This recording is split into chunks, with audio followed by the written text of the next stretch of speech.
ಎಲ್ರಿಗೂ ನಮಸ್ಕಾರ. ಮನಸಾರೆ ಕನ್ನಡ ಯೂಟ್ಯೂಬ್ ಚಾನಲ್ಗೆ ಸ್ವಾಗತ. ಯಾರು ನಮ್ಮ ಚಾನಲ್ನ ಫಸ್ಟ್ ಟೈಮ್ ನೋಡ್ತಾ ಇದ್ದೀರೋ ಈಗಲೇ ಸಬ್ಸ್ಕ್ರೈಬ್ ಮಾಡಿ, ಹಾಗೆ ಪಕ್ಕದಲ್ಲಿರೋ ಬೆಲ್ ಬಟನ್ ಒತ್ತಿ.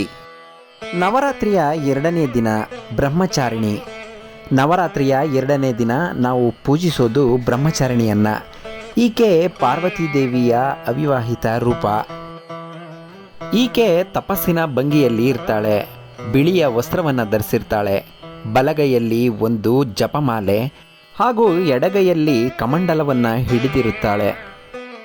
ತಪಸ್ಸನ್ನು ಮಾಡಿ ಶಿವನನ್ನು ವರಿಸೋದು ಈಕೆಯ ಗುರಿ.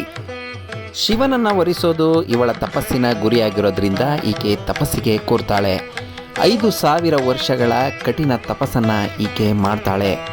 ಶಿವ ಹೇಗೆ ಇರುತ್ತಾನೋ ತಪಸ್ಸಿನಲ್ಲಿ, ಹಾಗೆ ಈಕೆಯೂ ಕೂಡ ಇರುತ್ತಾಳೆ.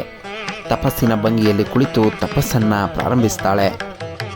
ವೈರಾಗಿಯಾಗಿ, ಯೋಗಿಯಾಗಿ, ತಪಸ್ವಿಯಾಗಿ ಶಿವ ಬ್ರಹ್ಮಚಾರಿಣಿಯ ತಪಸ್ಸಿಗೆ ಒಲಿದು ಮಾರುವೇಷದಲ್ಲಿ ಬರ್ತಾನೆ.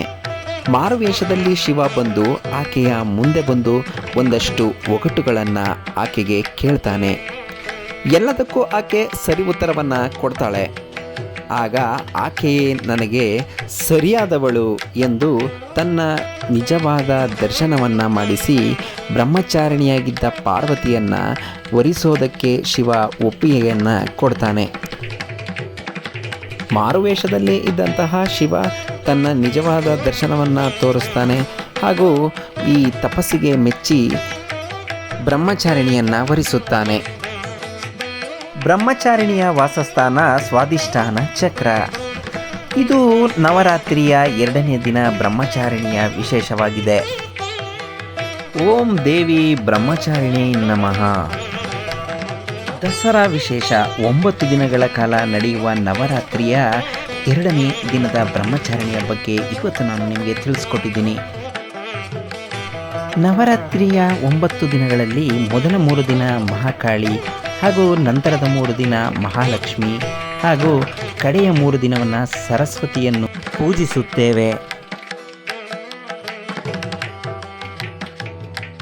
ನವರಾತ್ರಿಯ ಮೊದಲನೇ ದಿನ ಶೈಲಪುತ್ರಿ, 2ನೇ ದಿನ ಬ್ರಹ್ಮಚಾರಿಣಿ ಹಾಗೂ 3ನೆಯ ದಿನ ಮುಂದಿನ ಸಂಚಿಕೆಯಲ್ಲಿ ಚಂದ್ರಘಂಟಾ ದೇವಿಯ ಬಗ್ಗೆ ನಾನು ನಿಮಗೆ ತಿಳಿಸ್ಕೊಡ್ತೀನಿ. ಅಲ್ಲಿವರೆಗೂ ಯಾರೆಲ್ಲ ನನ್ನ ಚಾನಲ್ನ ನೋಡಿದ್ದೀರಾ ಹಾಗೂ ವಿಡಿಯೋ ನೋಡಿ ಪ್ರೋತ್ಸಾಹಿಸಿದ್ದೀರಾ, ಎಲ್ರಿಗೂ ಕೂಡ ತುಂಬು ಹೃದಯದ ಧನ್ಯವಾದಗಳು.